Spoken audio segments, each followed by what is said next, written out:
What if I was an insufferable maniac and I told you that you were thinking wrong? I told you that the way you perceive reality is incorrect.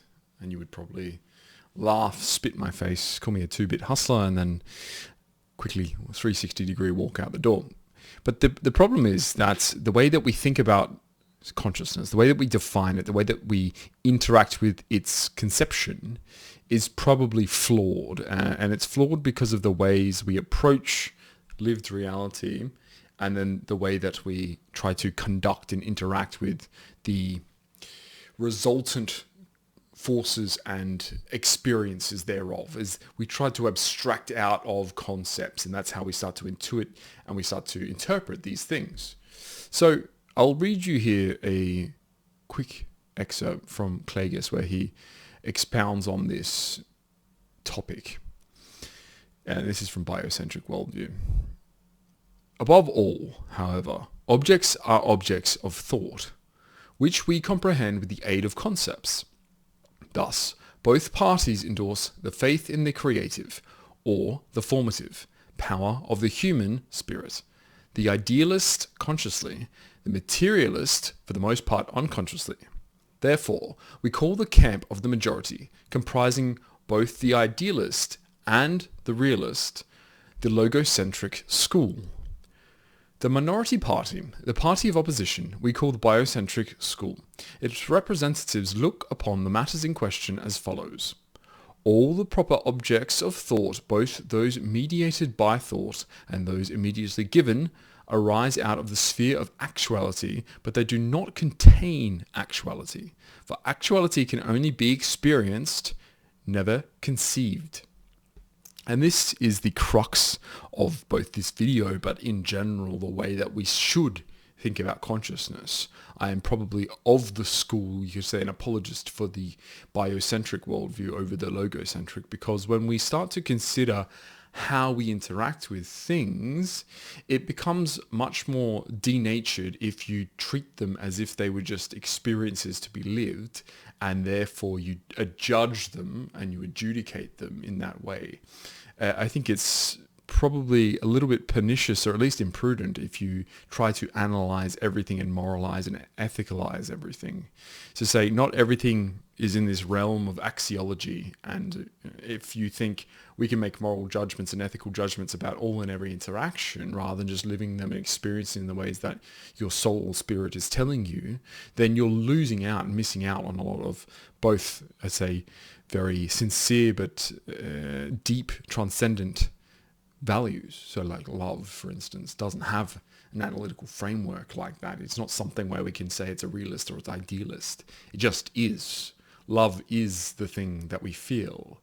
So in that way, we can obviously already contemplate and consider the accuracy of considering ourselves biocentric. If you're not Faustian, so you're a Fellaheen third welder or wherever, then this is not for you. You can just skip this video. But if you are one of those people who consider themselves, say, and I want to use the word magic here, but in touch with their magical side, and this is not the Harry Potter style magic, this is the Guido von List magic of both runes, but also the awakening, the awareness of the soul spirit, and the ability to tap into blood memories, things like this, then you'll enjoy what I have to say here, because it's related basically to how we can start to consider biocentric worldview along two lines. And the first one is the unconsciousness. So here Klages outlines the unconsciousness of the materialist in saying that they abide by a certain school of thought, and it's logocentric, and they do it unconsciously. It's just how they behave. This is always the case when you take a negative position against something.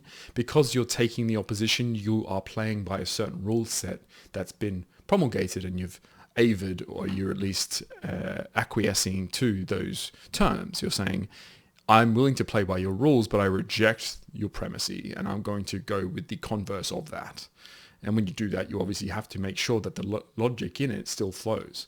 And that's what you can see here. So if you've done any propositional logic, then you'll be very, very familiar with a lot of these. These are just laws around the proof and provability of certain conjectures.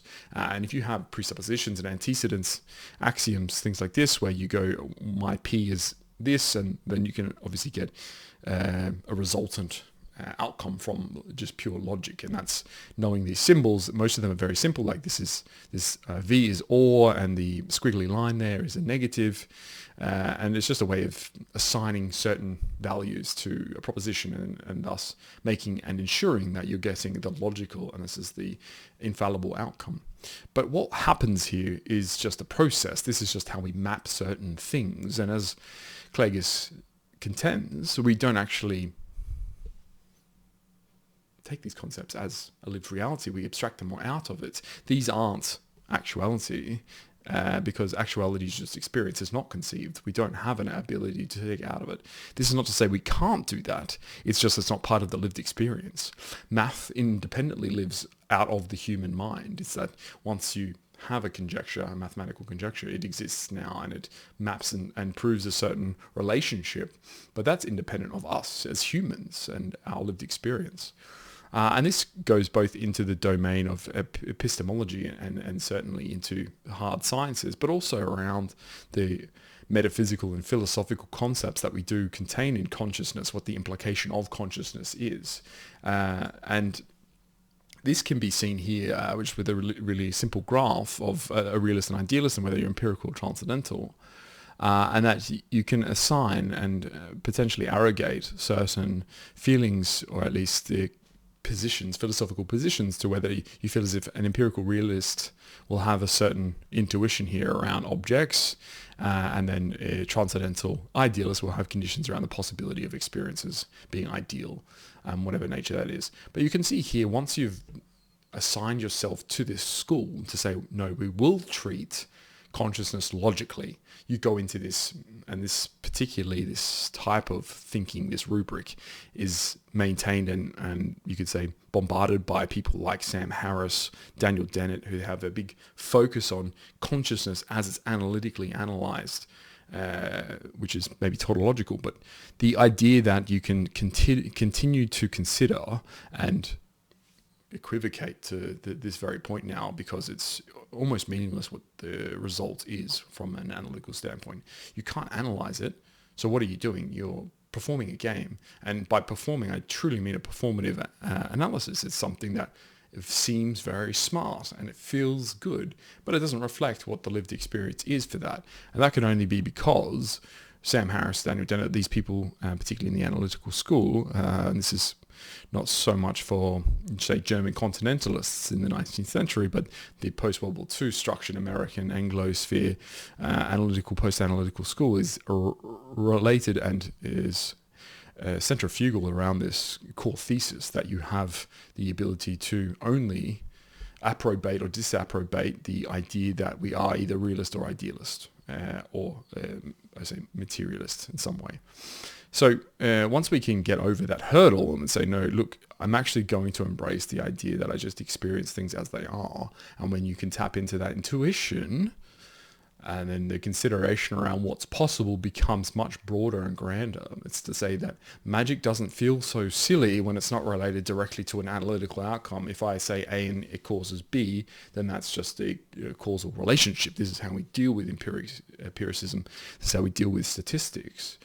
What I can define as causation is plottable on a scatter graph. But here, I think, is the problem with, and this is just not modern academics, and they're all obviously having their own issues with the lack of broad and general education around certain different ideas. So if you're a historian, you're very much into the, say, discussion, the dialogues of history, and how it's best to do that. The school of history becomes its own concept. And you can see this with anything from accounting to finance to social sciences to anthropology. All of these schools become, you must, and in that way, say, an ethical component to how you should conduct your studies. How do you do your reviews and your articles? How do you conduct your science becomes very rigid, and it's scarred in this way that it's indelible. You have to do it the way that they've made you do it. The footprints in front of you have been laid so deeply that it's possible to traverse the grounds in front of you in any other fashion. But this is only, once again, because we've all accepted the idea that this is true. It must be true because everyone else is under the same premise, operating in this guise that it is true.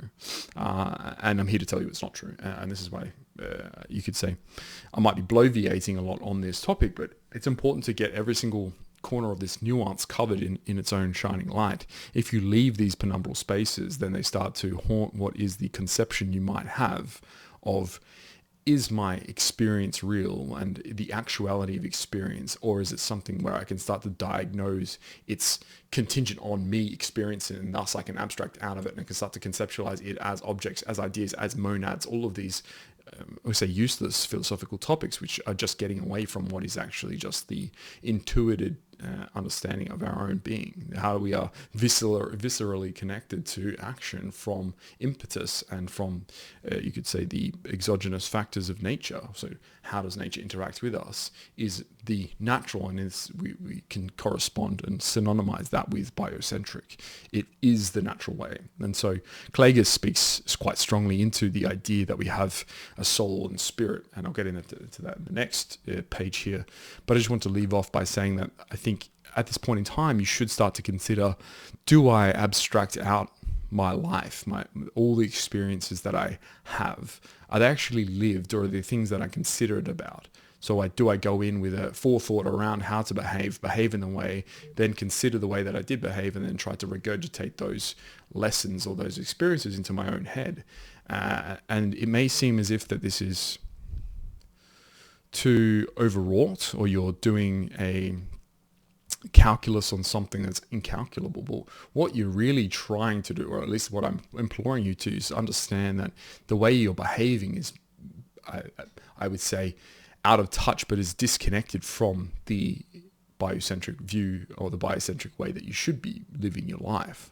Can you maintain that interaction, that touchstone with what is the natural world, the cosmogonic reality that we all face and live in? And that's what I would say is the first lesson, or the first gleaning insight here.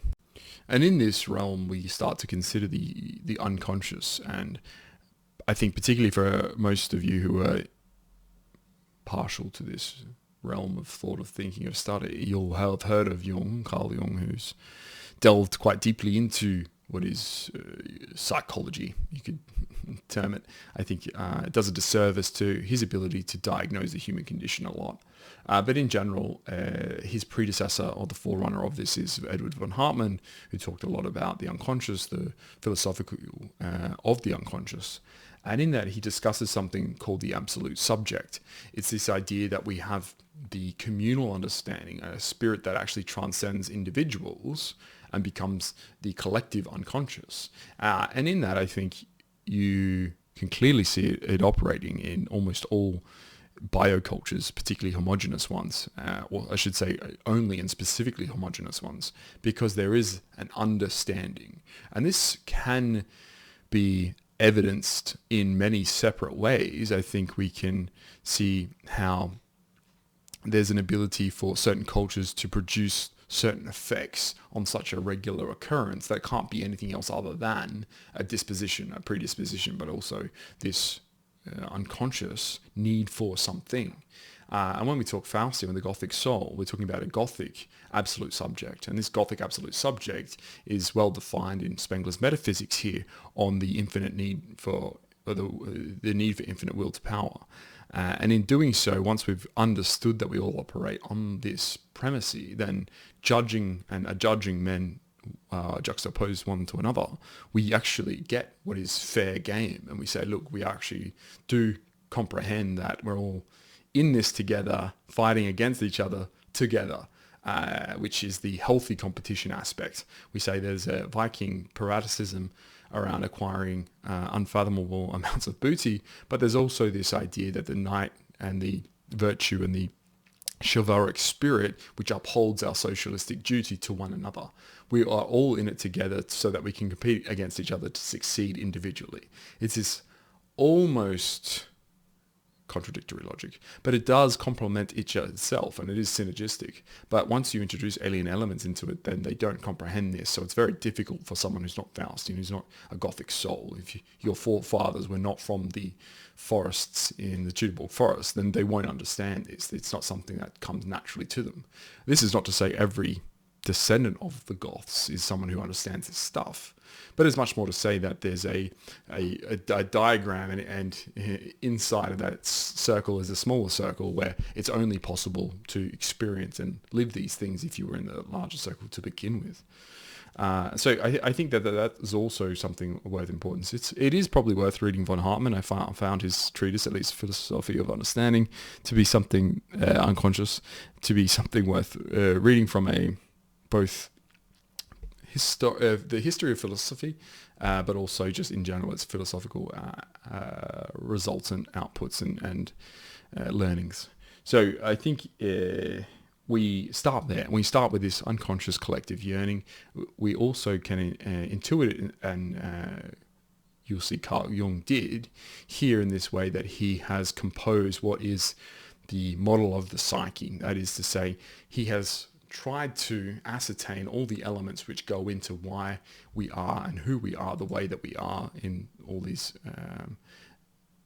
certain positions and superpositions in some of the cases. Now, this diagram, I don't think Carl Jung actually drew this, but this is just to show you that there's an outer and inner world, and that the interaction here is of a collective consciousness on the unconscious consciousness, and the personal and the unconscious go into the self, which is imposed upon the ego with the shadow, the animus, the anima, and the persona. All of these, and it's very syncretic works, are collectivized out of the previous century of Hegelianism, which is this understanding of the human soul and spirit as actually two elements. You have a soul, but you have a spirit. And the soul and spirit are not necessarily individuated in the same way. I can have an individual soul, and I do, but my spirit can be a collective spirit. And once you can distinguish and you can bifurcate these two things, and you have a measurement for them. So I know that the soul of this man is like this, but his spirit is something similar to this. And this is how war bands, this is how families, this is how nations are built upon a collective spirit. It's the common understanding that we're all in it together for a certain reason, for a purpose. It's half the reason you would see politically breaking down over the next century a lot of these Brazilified or Balkanized countries, is because you're introducing too many alien elements which will never understand each other instinctively and on that basal level. And so if you've not got the feeling, this antediluvian need for a certain thing based upon your genetic and your biocentric position, your entire worldview, then you are going to see what is a fuse being lit on this dynamic process, and this usually is violent, or almost necessarily is violent. So I think the way that I would show it, and this is the way I've chosen to diagrammatically present it to you, and this is how I also start to view what I said before as in magic, and I'll not delve too much more into magic on this video because it deserves a much longer and more deep discussion. But magic in itself is something that's possible in the realm of knowing and understanding, and this is as I said before, the way that Guido von List has discussed it, and I don't think to ad nauseum, or at least even to exhaustion.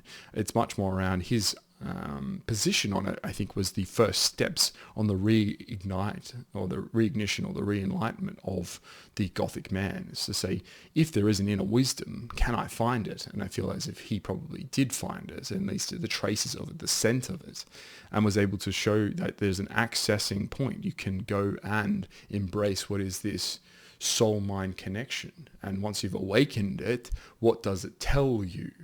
And in doing so, I think we can lean on two things here. There's exoteric magic and there's esoteric magic. And these two things are very important in the realm of magic, in how you discuss what the implications of magic upon yourself or magic upon others are, and how do you actually become a magician. And this is, once again, not the Harry Potter one, but I'd say a real, but if you think historically, we've had seers and You've had seeresses even, but you've also had wizards and itinerant magicians who are able to provide certain mystical services which don't necessitate an analytical process, but they still function in the way that achieves an outcome, and that's without defying the laws of physics. So I'll go into magic in a separate video, as I say. But here we can look at Odin, and this is the All-Father. And this is the reason they call him the All-Father. And I think you need to not just look at this symbolically and say, no, let me take this out into a historical perspective and let me do an accounting procedure on how the archaeological findings of certain... We don't want to do that. What we want to say is that there's an All-Father, and the reason we call him the All-Father is because he was the first Gothic man. This is the man who from all of us we descend. And through that descending, he's imbued and embodied in us certain of traits of his, but also the greatness and that seed of the true in this Übermensch way, the supreme Gothic man. And it's always a case that we're seeing the development and the bubbling up of this to a degree where we feel as if we can potentially view and expose to and countenance certain parts of the elite, say Aryan, but the way that the tribe, the Teutonic tribe is from that very first step. It's to say, if Odin was the best of us in that way, and he's continued to guardian us and shepherd us, then what is it that he represents? It's this being, this All-Father, this patriarchal role. And there are many other gods which represent different elements. And so it's to say that they're not all so important. I think there is a role to be had when you're going to war, and you can suppose that Tyr was the banner bearer for Odin in that way and went to war for him, and that Frigg and Frey and all of these other characters, but essential lived humans who were, as again, our ancestors, had this relationship between themselves and to us, and we told their stories as if they became legends, and then from legends to myths, and then now obviously mythologized to a degree where we're just analyzing them and telling them not even as fairy tales, but as, look what the sagas have said 1,000 years ago, isn't this charming? Rather than being like, no, this is a real lived experience from a real person who existed and was so supremely magical and able to embody all of these spirits, embody these spirits in such a way that every single spawn of his, including us today, can feel it. It's in the blood that this had to have happened, that have seen these things before in some way. And the interaction is necessarily leading us to this point. And this is how that, not just inflection point, but you'll see that the fulcrum here between the fate and destiny starts to take off. It's how do I get to what is, I think, the point in my life where I'm saying, look, the fate has led me here, but my destiny is going to take me there. And this is that pathway, this journey, and ultimately this saga that you'll have to set yourself upon. And the reason you can know this is only possible via magic. You can't be told this in a church dogmatically. It isn't something where I can say you'll need to study at a desk and writing all of these catechisms and afterwards reciting them to me will mean that you're now enlightened, you're now wiser, you now have this sagacity that's embodied by you just via learning. No, this is back to the biocentric worldview. This is an experience. You have to feel this. And if you don't feel it, I can do nothing for you other than continue to prompt you in ways that are you tapping into your own soul, spirit's synergy, fusion. Now, I think that's the start. You could say the first thought, if you're going to, first of all, understand the premise of the video is that has to make sense to you. If this is starting to sound fanciful and nonsensical, then there's nothing I can do for you. But otherwise, the next procedure you go on is to understand that once we've descended from Odin in that way, we become the Gothic tribe. Then we're having this valence here between consciousness and metaphysics.